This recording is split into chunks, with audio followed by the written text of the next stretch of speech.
je suis avec le président de la Fédération nationale des affaires, Emmanuel Yest. Merci de nous accueillir ici. Donc, trois questions pour la publication Construire la ville. Première question, d'un point de vue législatif, il y a une loi qui se prépare, qui s'appelle la loi à venir. Qu'attendez-vous de cette loi par rapport à, effectivement, les fonciers agricoles? Alors, la loi d'avenir, en fait, elle est même publiée aujourd'hui. Hein. Il y a eu les discussions. Alors, il faut souligner que c'est la première fois depuis une quinzaine d'années que dans une loi sur l'agriculture, il y a un volet foncier. Le foncier, c'est toujours une question un peu compliquée, ça peut être sujet à polémique, hein, et donc les ministres successifs ont souvent hésité. Là, il y a un volet sur le foncier, et donc inévitablement un volet sur les SAFER. Il y a plusieurs objectifs sur le foncier. Le premier objectif que les SAFER souhaitent mettre en avant, depuis déjà quelques années, c'est la protection du foncier agricole.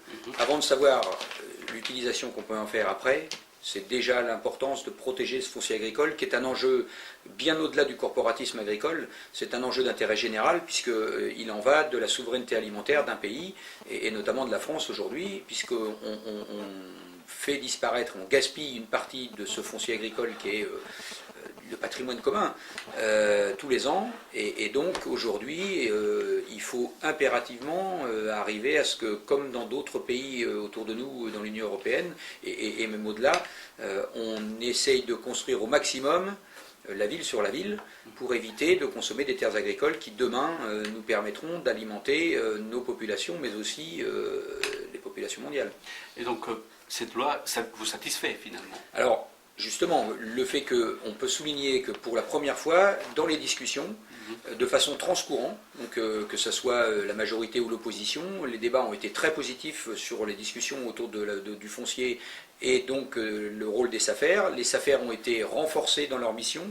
Je rappelle que les SAFER ont maintenant 55 ans d'existence, que leur objectif initial était essentiellement et même exclusivement agricole, que progressivement, on a élargi ses missions à l'appui des collectivités territoriales, à l'environnement, et depuis la loi d'avenir, même si on le faisait déjà, mais la loi l'inscrit dans le marbre, tout ce qui est l'observation foncière.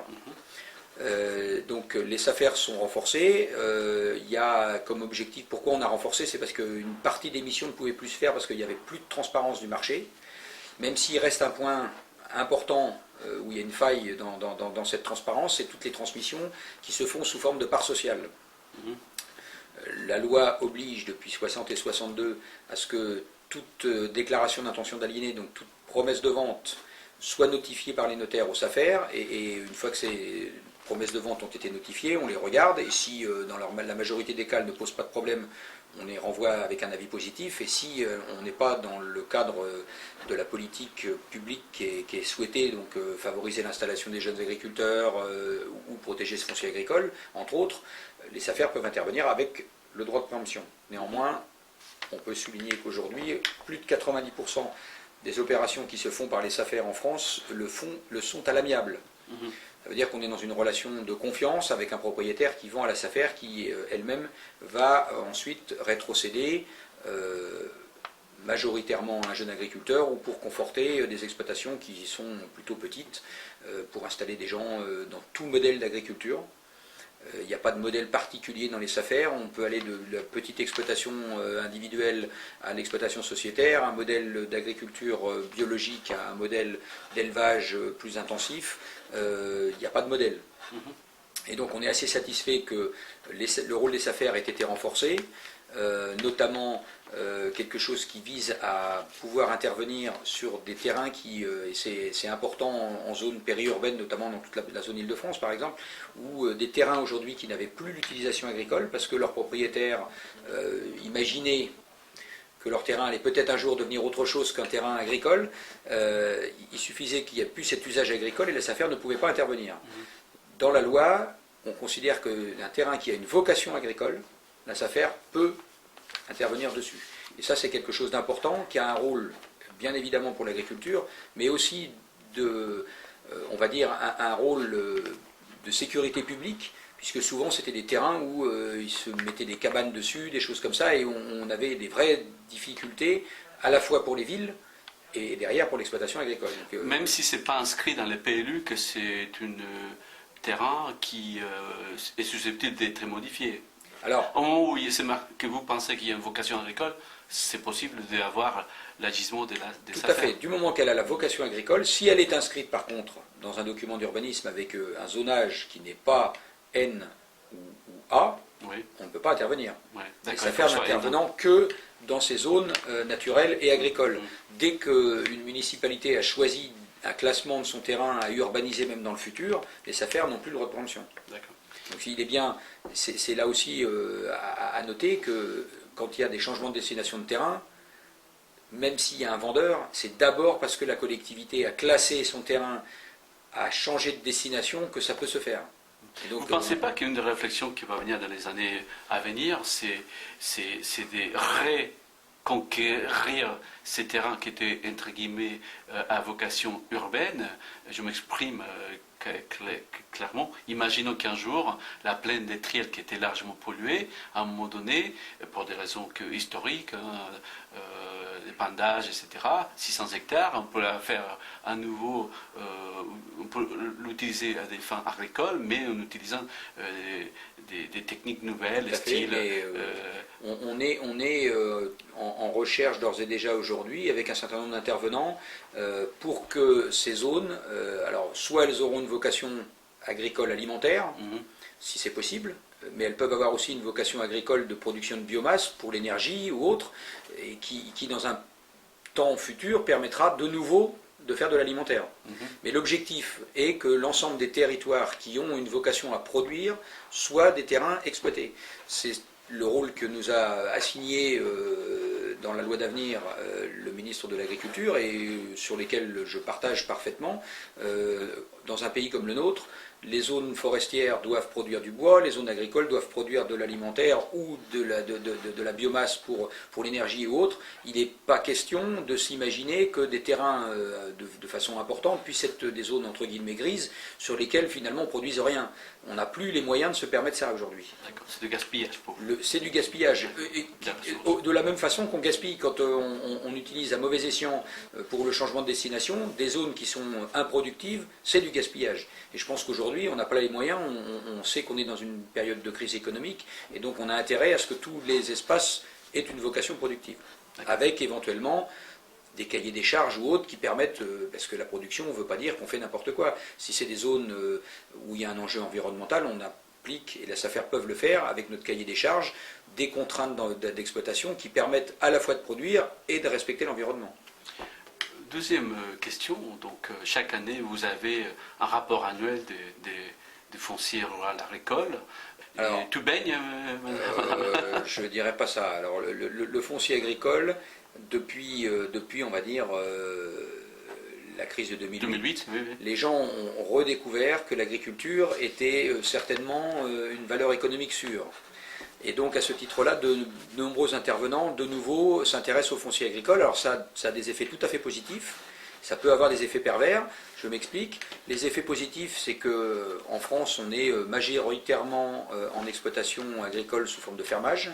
Environ entre 60 et 70% des terres sont exploitées en fermage. Ça veut dire qu'on a des gens qui sont des apporteurs de capitaux, des bailleurs, qui achètent un foncier parce qu'ils ont les moyens de le faire et qui mettent à disposition d'un agriculteur via un bail l'exploitation. Donc ça, c'est quelque chose de tout à fait vertueux. Les agriculteurs, par ailleurs, eux aussi croient en l'agriculture et donc essayent d'acheter du foncier. Donc on est sur une courbe ascendante du prix du foncier, qui est aussi liée au fait qu'il y a eu une baisse des taux d'intérêt sur les intérêts d'emprunt pour acheter. Donc ça, c'est quelque chose qui n'est pas négatif si on le régule. Donc l'augmentation, elle se fait lentement, c'est pas trop grave, c'est le marché. Après, il y a aussi des risques forts de gens qui aujourd'hui imagineraient spéculer sur du foncier agricole. Et donc ça, il faut qu'on y soit très vigilant. Et c'est pour ça qu'on souhaite qu'il y ait un peu plus de transparence dans le marché. On a des craintes sur une relative possibilité de financiarisation du foncier agricole avec des intervenants qui pourraient imaginer mettre des produits financiers autour du foncier agricole. Et là, on est assez inquiet. Donc c'est pour ça que ça, en parallèle de la loi d'avenir sur l'agriculture et la loi NOTRe qui actuellement, et puis la loi Macron, il y a aussi tout un tas d'éléments qui se rajoutent à chaque fois, qui permettent de contrôler, d'éviter que la spéculation devienne le maître mot. D'accord. Donc tout va bien en termes l'état des marchés.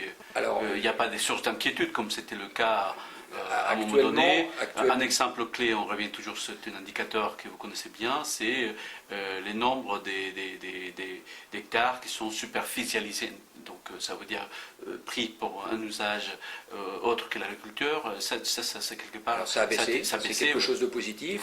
Ouais. Pour l'instant, on se fait la remarque que la crise y est pour quelque chose. Donc malheureusement la crise a du bon pour la protection du foncier agricole. Je pense, pour être positif, que le fait que depuis quelques années les politiques se soient emparés de ce sujet et dit qu'il fallait baisser la consommation de foncier agricole y est aussi pour quelque chose. Il a été mis en place par la loi d'orientation agricole les CDCEA, donc les commissions départementales sur la consommation des terres agricoles, qui aujourd'hui, quand on élabore un document d'urbanisme, doit passer dans cette commission. Et on sait qu'il y a eu un certain nombre de refus d'agrément de documents d'urbanisme dans des communes parce qu'il y avait des consommations trop fortes de terres agricoles. Donc là, effectivement, sur ce sujet-là, on peut être optimiste, mais l'optimisme, je le redis, il n'est pas corporatiste, c'est un intérêt général, parce que souvent on pense que c'est pour les agriculteurs au détriment des autres. Non. Pouvoir avoir cette autonomie alimentaire et cette production sur notre territoire national, c'est quelque chose d'important. Je rappellerai un chiffre qui est très illustratif. L'Union européenne aujourd'hui importe l'équivalent de 35 millions d'hectares. La France a 28 millions d'hectares. Ça veut dire qu'on est déjà aujourd'hui déficitaire en alimentation en Europe et que toute perte de terres agricoles nouvelles nous rend encore plus fragiles. Très bien. Troisième question. Aujourd'hui, la terre agricole, évidemment, est-il considéré par vous ou par vos collègues comme un outil de production ou par une ressource naturelle qui rentre dans ce qu'on pourrait appeler une capitale au sens noble du terme, c'est une capitale humain? Alors, la terre, elle a les deux vocations. C'est justement de temps en temps un petit peu la difficulté, ce qui rend aussi de temps en temps conflictuel son intérêt, sa possession. C'est indiscutablement, et on ne pourra pas l'empêcher, c'est quelque chose de réel, c'est patrimonial d'avoir de la terre agricole. Mais c'est aussi, pour l'agriculteur qui l'exploite, son outil qui permet d'avoir une production agricole. Et derrière, d'avoir une production qui va servir à l'alimentation humaine. Et donc, il y a un véritable enjeu. Parce que c'est quand même la noblesse de notre métier d'être capable de fournir une alimentation. On l'a vu en France ces dernières années, dans les 50 dernières années. On a divisé, on est passé de plusieurs millions d'agriculteurs à aujourd'hui moins de 500 000. Malgré tout, aujourd'hui, on produit plus qu'avant. Ça veut dire qu'il y a eu une efficience supérieure de la part de la production des agriculteurs et on fournit en quantité et en qualité de l'alimentation à nos concitoyens. Donc c'est les deux. La terre, c'est et patrimonial et un outil. Autrement dit, pour le dire autrement, il y a une dimension capitaliste au sens d'aujourd'hui et aussi une dimension environnementale et naturelle. Tout à fait. Oui, il y a les deux. Et moi, je dis souvent en tant que président de la FNSAFER que l'environnement, ça doit être un transversal, un tronc commun. On produit agricole, mais dans toute l'économie, ça doit vraiment être quelque chose qui entre comme ça. Pour moi, je ne crois pas du tout à l'environnement pour l'environnement. On doit tenir compte de l'environnement dans notre acte de production et a fortiori plus encore en agriculture, puisque la bonne santé agronomique de nos sols garantit notre revenu. Donc pour nous, c'est quelque chose qui me semble évident de dire on doit faire attention et on doit absolument améliorer même la fonctionnalité de nos sols. On doit produire le maximum en respectant l'environnement. Et ce n'est pas antagoniste. Je peux vous dire que moi je suis agriculteur, qu'on améliore encore nos rendements, ça veut dire que quelque part on respecte l'agronomie, parce que si on ne le faisait pas en respectant nos sols, à un moment donné on aurait un maximum qui serait atteint, alors qu'aujourd'hui, au contraire, on continue à être dans la performance tout en respectant notre environnement. Donc c'est vraiment, les deux sont à prendre en compte. Si on ne prend en compte que l'un des deux, à un moment ou un autre, on se casse la figure. Parce que l'agriculture est un métier avant tout, et donc on doit rester malgré tout compétitif aussi. Et ça, c'est quelque chose qui est vrai dans les autres secteurs d'activité. De temps en temps, on voudrait nous le dénier, cette compétitivité, mais on est aussi confronté à des marchés, et donc on doit être capable de produire à un prix normal. Donc c'est vraiment une sorte d'ambiguïté lorsqu'on parle de l'environnement et puis lorsqu'on parle des productivisme des notaires. Oui, on est en plein débat. La difficulté qu'on a, et qui fait souvent la difficulté d'acceptation des agriculteurs du débat, c'est que ce sont des gens qui sont loin de la production agricole qui disent aux agriculteurs de quelle façon ils devraient produire. Et ça, c'est quelque chose qui est difficilement acceptable, parce que, par définition, on parle souvent, et moi je défends ce modèle d'agriculture familiale. Moi, je suis à la 3e génération sur mon exploitation, et je ne pense pas que je fasse les choses très différemment de ce que le faisait mon grand-père, si ce n'est que j'ai amélioré un certain nombre de techniques par rapport à la modernité d'aujourd'hui, mais la ferme, elle est restée la même, et je pense qu'aujourd'hui, l'agronomie, c'est une science qui évolue, qui doit tenir compte des nouvelles techniques, mais mais il y a aussi des choses qui sont incontournables. Respecter la matière organique, des choses comme ça, faire attention à l'érosion, c'est des fondamentaux, ça, et c'est vraiment quelque chose qui est réellement pris en compte par les agriculteurs. Tout à fait.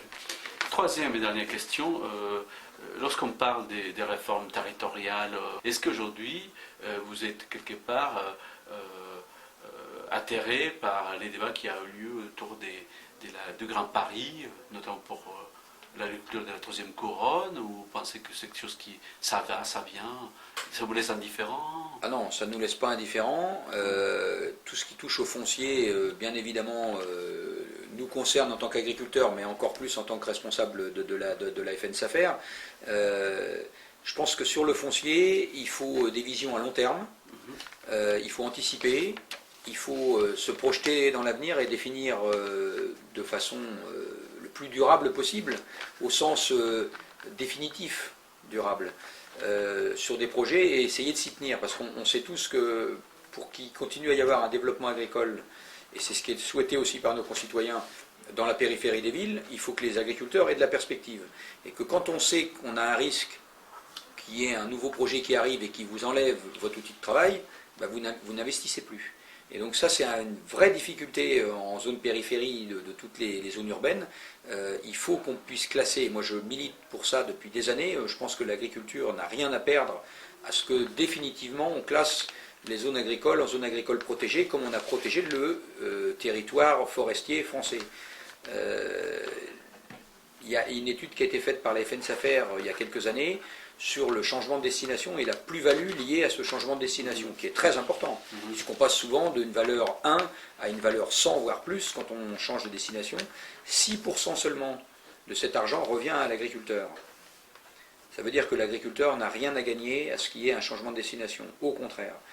Et donc, plus on classera de façon durable et définitive les zones agricoles, plus il y aura de projets de développement, et plus, de la même manière, là où a été classé définitivement des changements de destination, la profession agricole, par la SAFER, pourra accompagner, comme on le fait déjà aujourd'hui, quand il y a une autoroute, quand il y a des choses comme ça, au dégagement des emprises et à la compensation des agriculteurs. Et payer un petit peu les équipements, peut-être, avec la plus-value.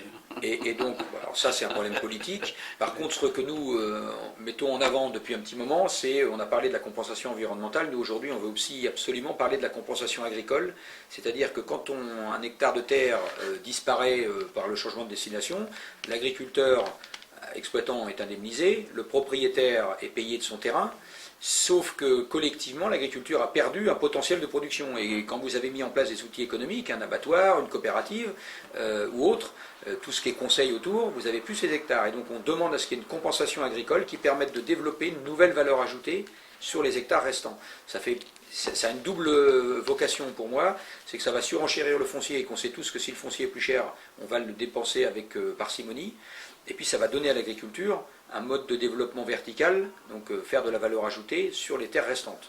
Donc c'est quelque chose qui a été inscrit dans la loi d'avenir et qu'il faut absolument qu'on travaille et qui, je pense, répondra à la demande de nos concitoyens de faire une agriculture de proximité.